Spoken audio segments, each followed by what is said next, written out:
try to get to some that come in during the week. You can send these in during the week as well, and I'll get to them. It's a question from a listener. What do you think about the Orthodox Church, the Russian, Serbian, and Greeks? They hold the teachings that are prior to the RCC. I don't know what they're teaching. What teachings prior to the RCC? If they're teaching what the actual apostles taught and the actual early church believed, because that was prior to the RCC, was what the real early church is supposed to be teaching. I mean, since the RCC got a hold of it, folks, we've got nothing but blasphemy and apostasy and heresy. I mean, they changed everything from what the Lord taught to a Pauline gospel. And so what we have today in the churches is nothing but Pauline Christianity, teachings based on Paul, and not teachings based on the Lord and his apostles. Email from a listener. An astrophysicist told me that the sun is dramatically changing.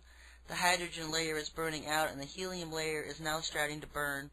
This is changing the light spectrum, which will affect our sight. Do you know anything about this?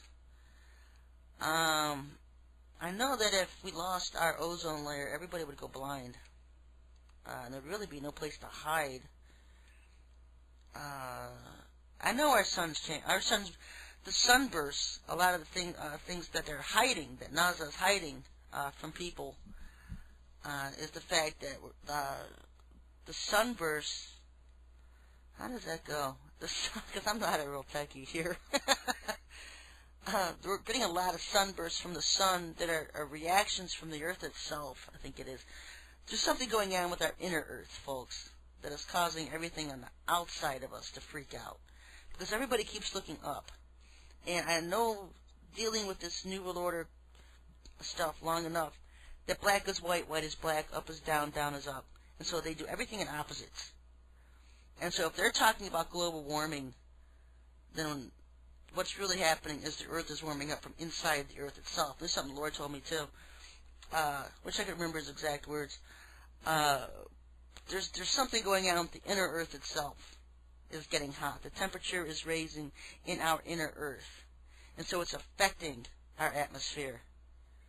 And I think I haven't put it all together yet with these chemtrails. Why the massive... you know what gets me about it is this whole thing with Al Gore, because I know he's he's nothing but a alien-possessed freak. Drinks blood all the time. I can look at him and just, he started shape-shifting on television 3 or 4 years ago. And they had to hurry up, move the camera away from him, and it was a big joke on the internet for a while. Because he started turning green on national television.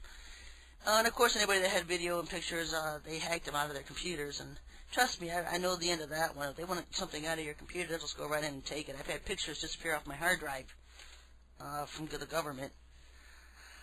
And so, lost my train of thought.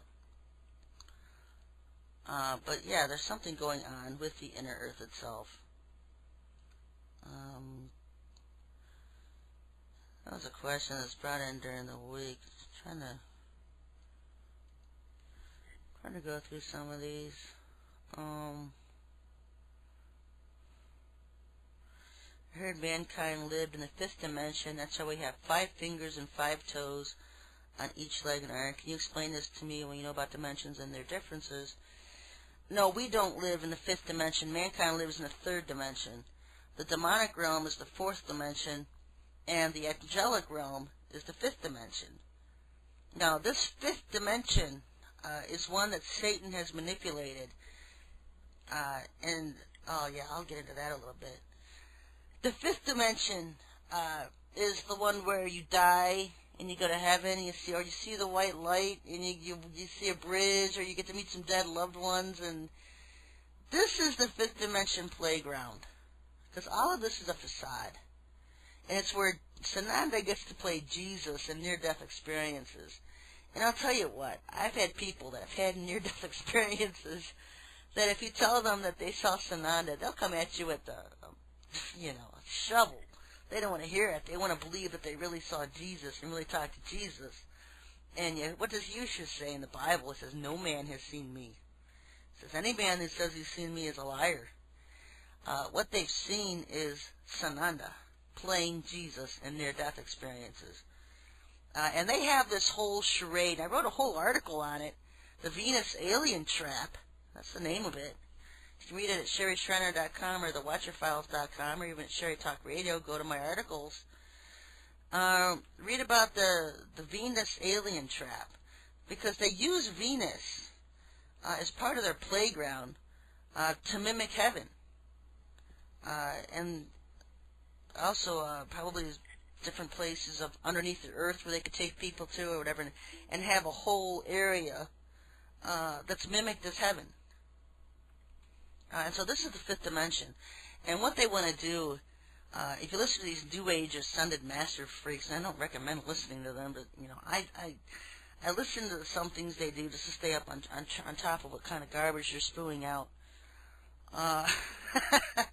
They want to bring God's kingdom on earth. They want to mimic the Lord's millennial reign that we're all familiar with, that the 1,000-year millennial reign, when Yahushua will set up the Talmud as law and govern the earth for 1,000 years. Satan wants to set up his own kingdom on earth. And that's this fifth dimension that they want to bring to earth. And they're trying to use these chemtrails. One of the reasons for these chemtrails and aerosols is to change our atmosphere, to take it back to a pre-Garden of Eden type atmosphere. Because they had no problems being on earth, breathing here on earth, in the bodies they had because of the atmosphere and of the earth's atmosphere at that time. Now, when mankind fell, when Adam and Eve fell, their bodies were changed, the earth was changed, and the atmosphere was changed. And so what they're trying to do is change our atmosphere back to a Garden of Eden atmosphere so they can walk on earth and inhabit the earth and be able to live here and breathe here better. Another thing I didn't mention about the whole thing about the chemtrails, I'll get to it next week. It's about Project Blue Beam. I'm going to go into that in more detail next week on exactly how they're going to fake the second coming of Jesus to earth. I'll get into that next week.